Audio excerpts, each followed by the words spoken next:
Okuva mu 2014 omulimu gw'okulongoosa eddwaliro lya Mulogo gwatandika nga tekuluta emyaka 2 era nga waliyo enkyukakyuka ey'amaanyi. Tulambudde ku mirimu gy'okuddabiza eddwaliro era ng'essira tulisize kulitira ku waadi ey'abakyala ezimbibwa. Lirina buloko nnya esinga obuwanvu ya myaliriro 10 nga zonna ziwedde okuzimbibwa nga ku ssaawa eno basimbako ebintu ebisimba bigamba ng'okusiga langi n'okusaba amasannyalaze n'amazzi.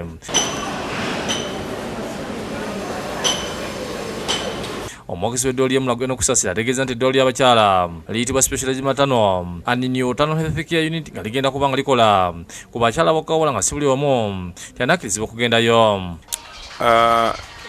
Lya bitanda 32 ligenda kuba nga lya kikugu nnyo.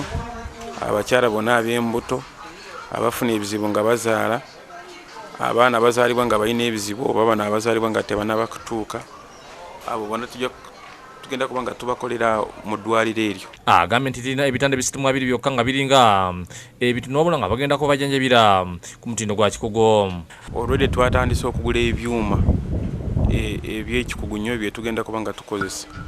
Eby'amaanyi nnyo biri mu kubo bijja, ebyo tebayinza bireeta nga tebannaba kumaliriza kuba bw'okimala okinstoringa olina okinstoringa mu kifo kigenda kubeerako kumala ebbanga enene. So omulimu gugenda mu maaso gw'amaanyi nga theatre ewedde, mochari ewedde. Agambye nti okuzimba kuwedde ku ssaawa eno nga bali ku stage esembayo nga n'ebyuma biri mu kuba bigenda okuteekebwawo nga mu mwezi ogw'omukaaga omwaka ogujja lisuubirwa okugulwa mu butongole.